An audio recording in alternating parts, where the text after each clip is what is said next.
मित्रांनो, तुमचं पुन्हा एकदा GB स्टोरी टेलर या यूट्यूब चॅनलवर स्वागत आहे. आजच्या आपल्या गोष्टीचं नाव आहे वुडो. लेखक के. पण गोष्ट सुरू करण्याआधी जर कोणी या चॅनलवर पहिल्यांदाच आलेले असाल तर त्यांनी ह्या चॅनलला सबस्क्राईब करायला विसरू नका. चला तर मग अजिबात वेळ न घालवता गोष्टीला सुरुवात करूया.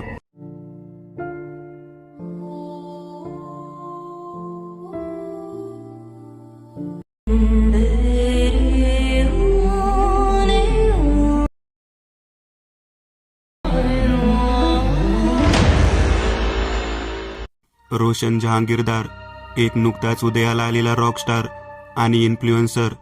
करिअरची सुरुवात त्याने यूट्यूबपासून केली होती. विशिष्ट अशा शैलीत फ्युजन म्युझिकमध्ये नवनवीन गाणी तयार करून त्यावर त्याच पद्धतीने नृत्य करायचे. त्याचे व्हिडिओज इन्स्टा, यूट्यूब सगळीकडे अगदी व्हायरल होत असत. 3 वर्षात तो एक मोठा सेलिब्रिटी बनला होता आणि त्याचमुळे त्याच्याकडे आता लाईव्ह शोजसाठी विचारणाही होऊ लागली होती. त्याने आता लाईव्ह शोजही सुरू केलेले. त्याच्या शोचं तिकीट 5,000 पर्यंत विकलं जात असे. आज त्याचा मुंबईतील एका मोठ्या स्टेडियममध्ये एक ग्रँड असा शो होणार होता, ज्यासाठी तो खूप उत्सुक होता. त्याचा मॅनेजर असलेला रणजित हा फक्त त्याचा मॅनेजर नसून त्याचा जिगरी दोस्त देखील होता. हॉटेलवरून स्वतःच्या कारमध्ये बसून रोशन आणि रणजित स्टेडियमच्या दिशेला निघालेले होते. काय झाले, आज एनर्जी कमी का दिसते तुझी? रणजितने विचारलं. माहिती नाही, पण आज जरा सगळं विचित्रच वाटते, रोशन म्हणाला. आजचा शो कसा तरी मारून ने, मग पुढे आरामच आराम आहे 2 महिने, रणजित म्हणाला. रोशनचं डोकं जड झालं होतं. तो स्टेडियममध्ये पोहोचला. तयारी करून तो स्टेजवर आला. म्युझिक सुरुवात झालं होतं. स्टेडियम हाऊसफुल होतं. दणक्यात सुरुवात झाली. त्याने पहिलं गाणं गायला सुरुवात केली. प्रचंड प्रतिसादात त्याचं 10 मिनिटांचं पहिलं गाणं संपलं. पुढे तशीच 7 ते 8 मिनिटांची 2 गाणी झाली आणि आता 4थं गाणं सुरू झालं. आणि गाणं सुरू होताच त्याच्या पोटातून एक भयंकर अशी कळ त्याच्या मेंदूवर जाऊन आदळली आणि तो क्षणभर सुन्न झाला. असं वाटलं जणू कोणीतरी त्याच्या पोटात एक जोरदार पंच लगावला होता. त्यातूनही तो कसाबसा सावरला आणि त्याचा परफॉर्मन्स त्याने तसाच सुरू ठेवला. आणि पुढच्या क्षणी मणक्यात काहीतरी तीक्ष्ण वस्तू टोचल्याची भयंकर सल त्याला जाणवली आणि तो अक्षरशः बधीर झाला. हजारो लोक त्याच्याकडे बघत असल्यामुळे त्याला वेदना सहन करणं भाग होतं. त्याने स्टेजच्या कोपऱ्याशी असलेली पाण्याची बाटली उचलली आणि पीत तो पुन्हा स्टेजवर परफॉर्मन्स करायला सुरू झाला. काही मिनिटांमध्ये गेले असावीत.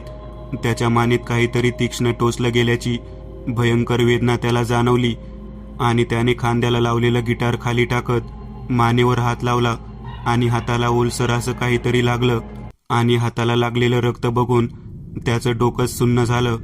तो जागच्या जागीच खाली कोसळला. पूर्ण स्टेडियममध्ये हलकल्लोळ माजला. रणजित तर शॉक झालेला. आयोजक सुन्न झाले होते. धावत सगळा बॅक स्टेजचा स्टाफ त्याच्या जवळ आला आणि त्याला उचलून ते तिथून घेऊन गेले. किती वेळ तरी तो बेशुद्धच होता. डोळे उघडले तेव्हा तो हॉस्पिटलमध्ये होता. त्याचं डोकं गरगरत होतं. मानेला बँडेज होतं. डॉक्टर आणि नर्सच्या बरोबर रणजित आणि रियाही तिथे आलेले होते. कसा आहेस रोशन? आता बरं वाटते का? रणजितने विचारलं. डॉक्टर, नक्की काय झालं होतं मला? रोशनने विचारलं. तुमच्या मानेवर आणि मणक्याजवळ जखम होती.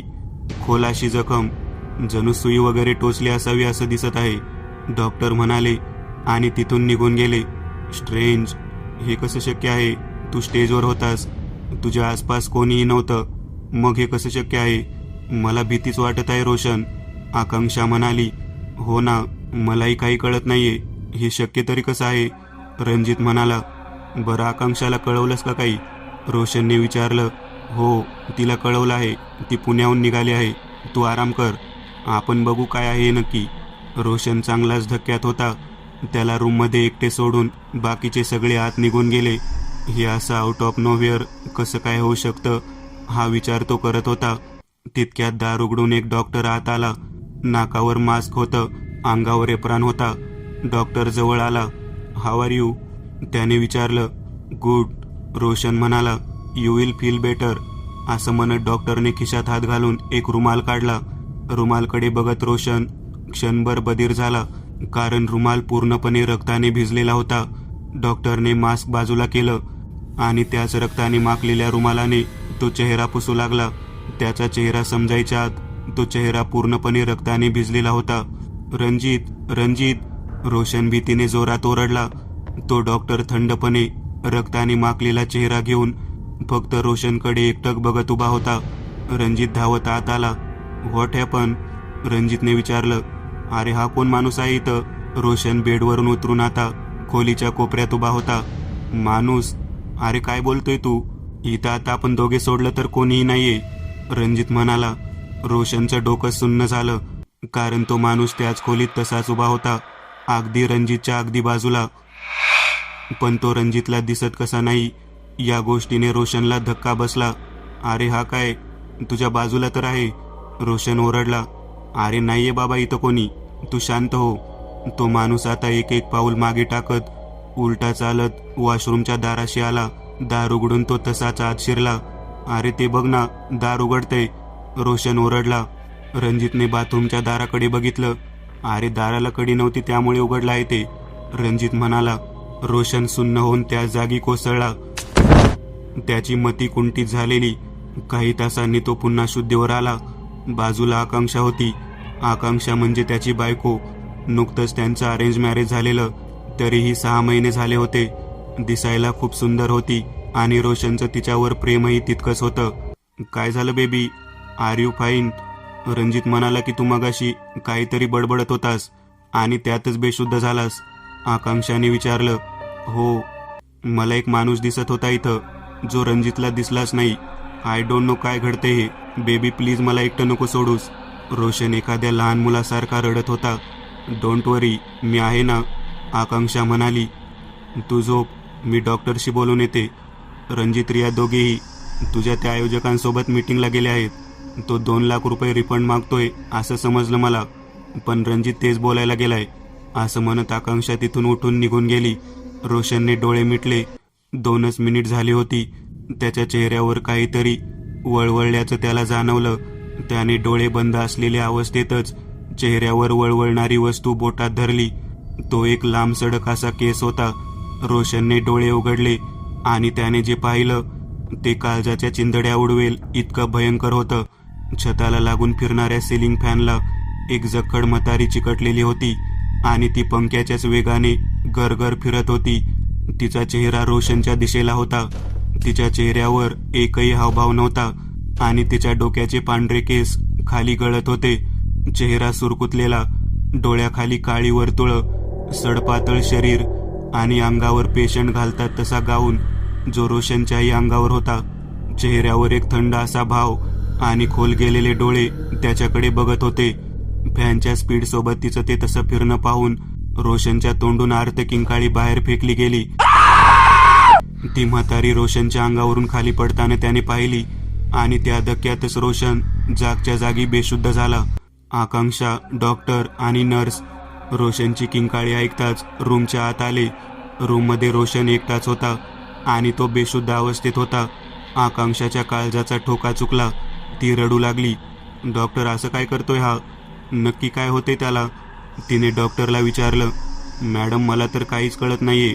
त्याच्या अंगावर झालेल्या जखमा यांचा तर मी इलाज करू शकेन, पण त्यांच्या मनावर नक्की काय परिणाम झालाय ते मी नाही तर एखादा मानसोपचार तज्ज्ञ सांगू शकेल, डॉक्टर म्हणाले. याला मी घरी कधी घेऊन जाऊ शकते? आकांक्षाने विचारलं.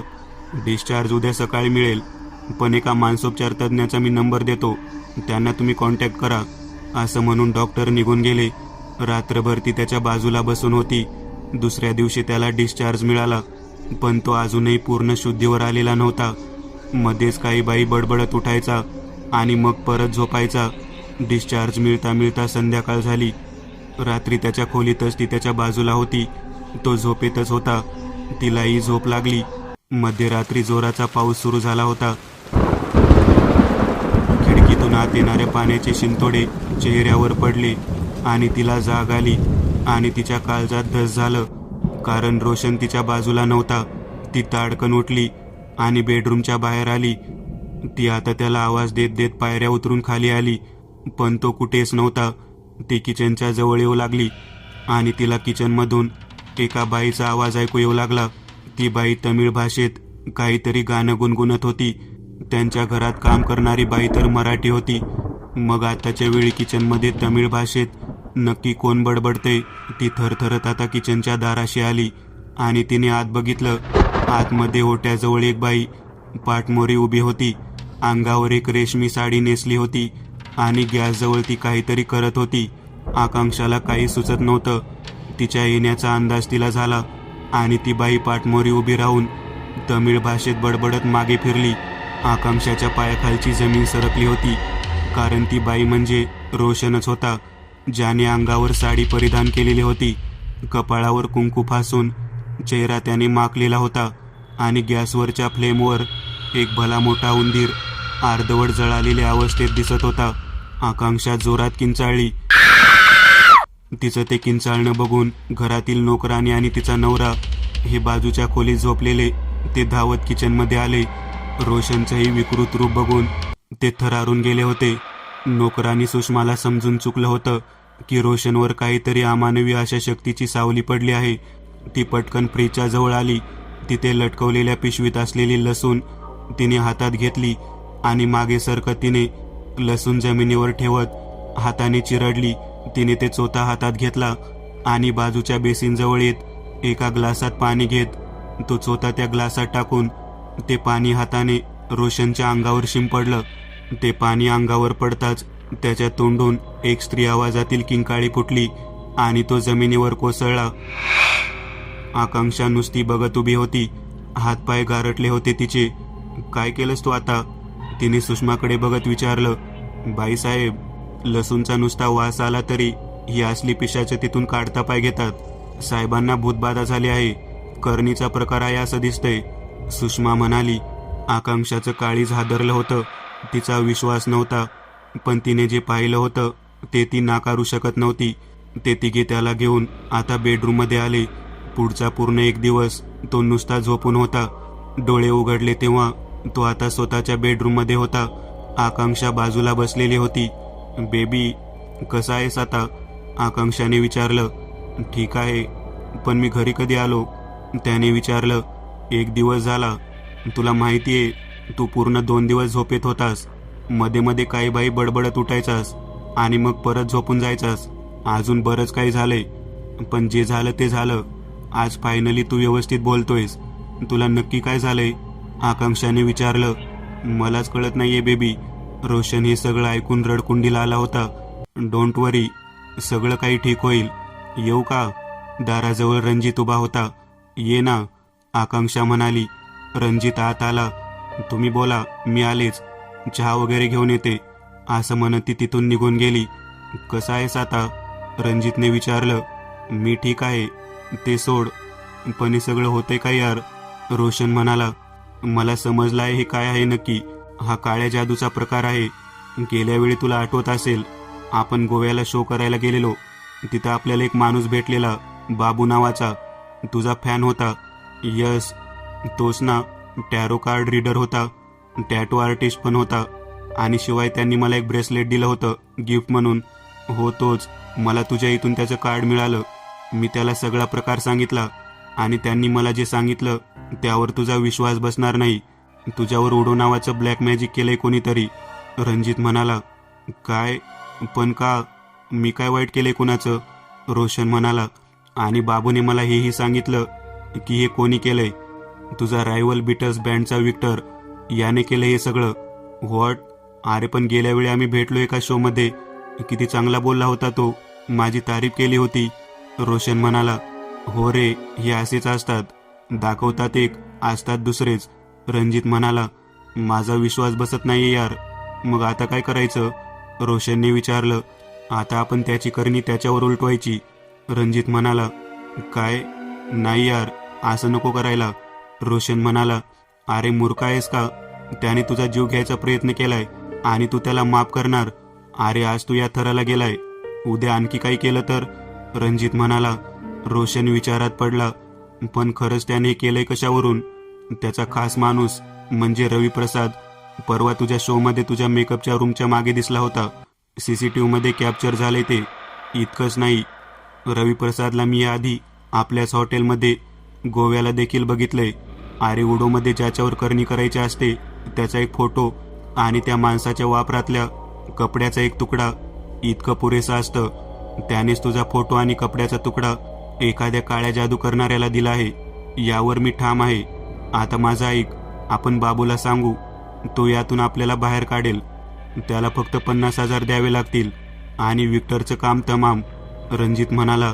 अरे पण जीव कसा घ्यायचा एखाद्याचा? रोशन म्हणाला. जीव नाही घ्यायचा, त्याची करणी त्याच्यावर उलटवायची. जो त्रास तुला झाला तोच त्रास त्याला होईल, इतकंच. तुला फक्त एक गोष्ट करायची आहे.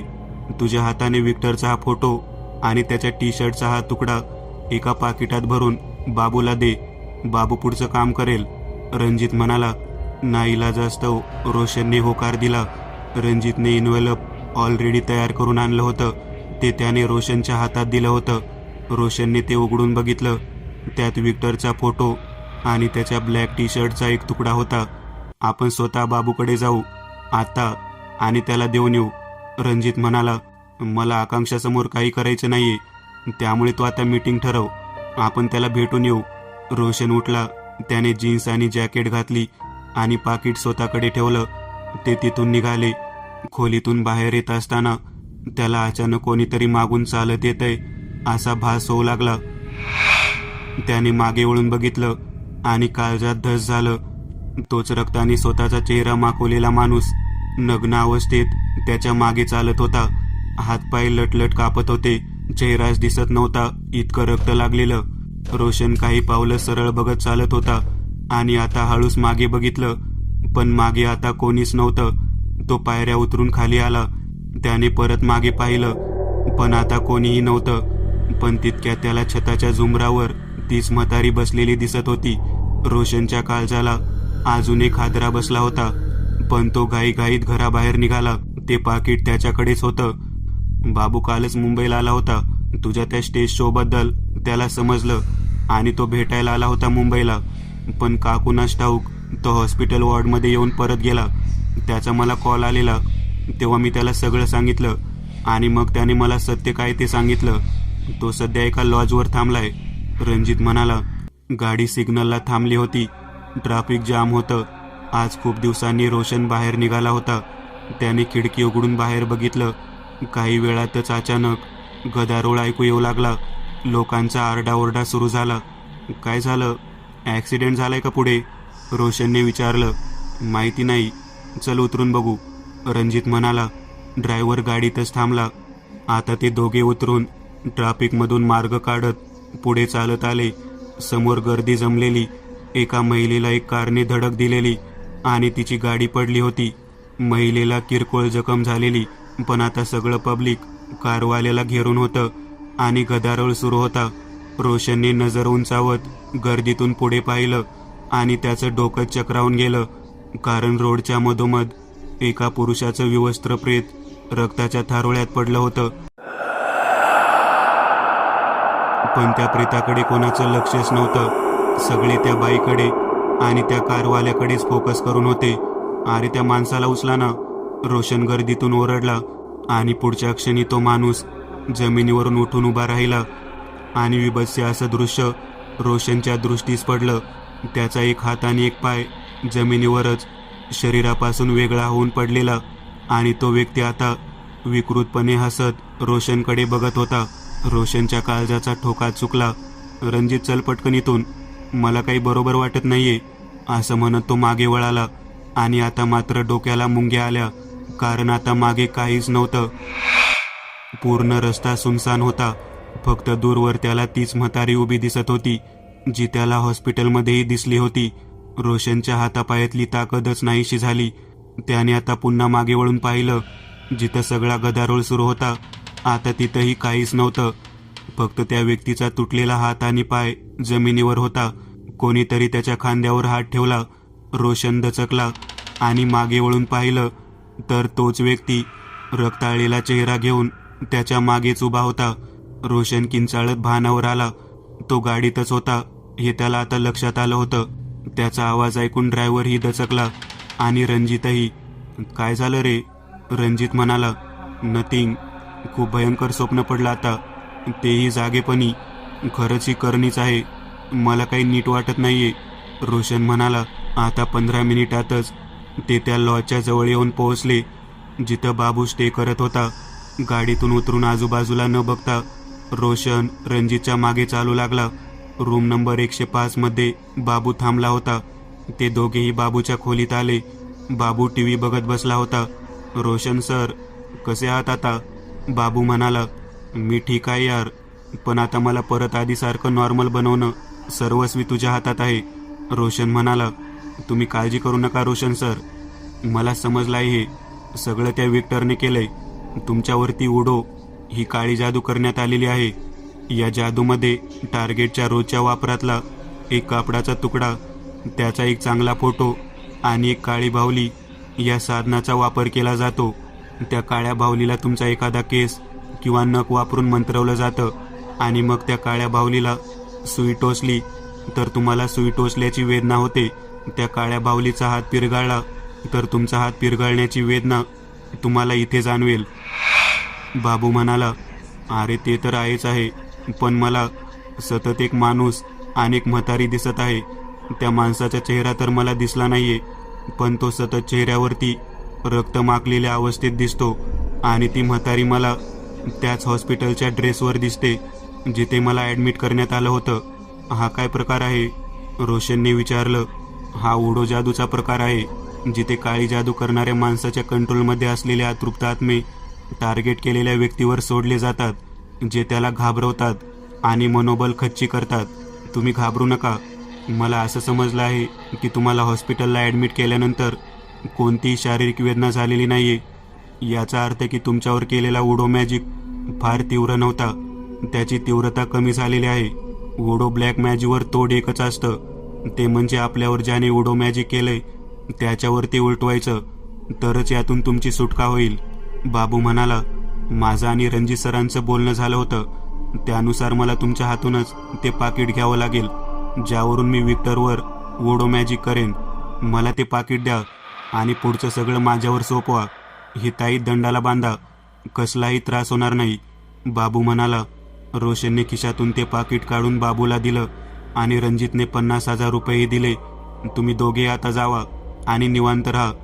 काही टेन्शन घेऊ नका. उद्या सकाळपर्यंतच तुम्हाला समजून जाईल. बाबू म्हणाला. रोशन आणि रणजित तिथून निघून गेले. रोशन घरी आला. का कुणास ठाऊक, पण त्याला आता बरं वाटत होतं. त्याला जाणवणारी नकारात्मकता आता जाणवत नव्हती. रात्री त्याला शांत झोप लागली. साहेब, साहेब, उठा पटकन. आहो बघा काय झाले बाहेर. कानावर सुषमा आणि तिच्या नवऱ्याचा रडकुंडीला आलेला आवाज ऐकून रोशन खडबडून जागा झाला. काय झालं आणि तुम्ही दोघे रडत का आहात? रोशनच्या काळजात गलबललं. तुम्हीच बघा साहेब, आहो अनर्थ झालाय, चला बाहेर. सुषमा रडत रडत म्हणाली. घाईघाईत रोशन खोलीतून बाहेर आला, पण ते त्याला बाजूच्या बेडरूमकडे घेऊन आले. बेडरूमच्या दारातून आत नजर टाकत त्याने जे पाहिलं ते पाहून त्याच्या काळजाला घरं पडत होती. आकांक्षाचं प्रेत खोलीच्या पंख्याला लटकलेलं होतं. जी बाहेर आलेली. रोशन उद्ध्वस्त झाला होता. डोकं गरगरत होतं. सगळं संपलं होतं. तितक्यात त्याचा फोन वाजला. स्क्रीनवर रणजितचं नाव झळकत होतं. त्याने पटकन फोन उचलला आणि समोरून रियाचं किंचाळणं त्याच्या कानावर पडलं. रोशन, रणजित इज नो मोर, रिया म्हणाली. रोशन एका धक्क्यात असतानाच दुसरा जबरदस्ती धक्का त्याला बसलेला. नुकतीच आकांक्षाने आत्महत्या केली आणि आता रणजित ही जग सोडून गेला होता. नक्की हे काय होऊन बसलं? काय झालं त्याला? रोशनने विचारलं. काहीच समजलं नाही रे. रात्री अस्वस्थ झाला आणि बाल्कनीत आला स्मोकिंग करायला. मी झोपले होते आणि तितक्यात काही वेळात वॉचमनने दार वाजवलं की साहेब खाली पडलेत.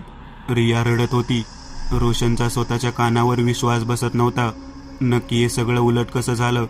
रोशनने एकाच रात्री सगळं गमावलं होतं. तो त्या बाबूचा फोन लावत होता, पण बाबूचा फोन बंद येत होता. पोलिसांना बोलवण्यात आलं. आकांक्षा आणि रणजितचा पोस्टमॉर्टम करण्यात आलं. रोशनची आणि रियाची चौकशी करण्यात आली, पण काही सस्पिशियस पोलिसांना जाणवलं नाही. बाबू फरार होता. रोशन तर सगळं गमावून बसला होता. केसचा तपास करणारा इन्स्पेक्टर घोरपडे भेटायला आला होता. हे असं अचानक कसं घडलं? त्याने रोशनला विचारलं. सर, मी तुम्हाला सगळं पहिल्यापासून सांगतो, असं म्हणत रोशनने जे जे घडलं होतं ते सगळं काही सांगितलं. यात बाबूबद्दलही त्याने सगळं सांगितलं. सर, हे सगळं विक्टरने केलं आहे. तो बाबू नावाचा माणूस, तुम्ही त्याला शोधा सर, तो सगळं काही सांगू शकेल. रोशन म्हणाला. रिडिक्युलस. आजकालच्या जमान्यात या असल्या गोष्टीवर विश्वास ठेवता तुम्ही? बाय द वे, मी तुम्हालाही अटक करू शकतो. अंधश्रद्धा विरोधी कायद्याच्या अंतर्गत मला तुमचे प्रॉब्लेम्स अजून वाढवायचे नाहीयेत. इन्स्पेक्टर घोरपडे म्हणाले. सर, तुम्ही त्या विक्टरच्या घरावरती छापा टाका, तुम्हाला नक्की काही ना काहीतरी सापडेल. रोशन म्हणाला. मिस्टर रोशन, हे जर खरं नसेल तर तुम्ही खूप मोठ्या प्रॉब्लेममध्ये येणार आहात, हे मी आधी सांगून ठेवतो. असं म्हणून घोरपडे तिथून निघून गेला. रोशनला आता फक्त दारूचा सहारा होता. त्या दिवशी तो संपूर्ण दिवस दारू पित होता. संध्याकाळी त्याचा मोबाईल वाजला. स्क्रीनवर इन्स्पेक्टर घोरपडेचं नाव येत होतं. रोशनने फोन उचलला. मिस्टर रोशन, इन्स्पेक्टर घोरपडे बोलतोय. तुम्ही वर्तवलेल्या संशयावरून आम्ही विक्टरच्या घरावर छापा मारला आणि तुमचं म्हणणं अगदी योग्य होतं. विक्टरच्या घरात काळ्या जादूचं सामान मिळालं आहे. त्यात तुमच्या पत्नीचा आणि रणजितचा फोटो, एक साडीचा तुकडा आणि एक टी शर्टचा तुकडा आणि 2 काळ्या बावल्याही सापडल्यात. विक्टरने गुन्हा कबूलही केलाय, पण तो बाबू मात्र अजूनही फरार आहे. विक्टरने गुन्हा कबूल केलाय की त्यानेच तुमच्यावर, रणजितवर आणि तुमच्या पत्नीवर वुडो ब्लॅक मॅजिक केलंय. हे सगळं त्याने प्रोफेशनल जेलेसीमुळे केलं होतं, असं तो म्हणालाय. बाबूचा शोधही आम्ही घेत आहोत. असं म्हणत इन्स्पेक्टर घोरपडेंनी फोन ठेवला. रात्र कशी बशी सरली. दुसऱ्या दिवशी सुषमा आणि तिचा नवरा दोघेही सुट्टीवर होते. घरात रोशन एकटाच होता. गार्डनमध्ये त्याने 2 रोपटी लावलेली, एक आकांक्षाच्या स्मरणार्थ आणि दुसरं रणजितच्या स्मरणार्थ.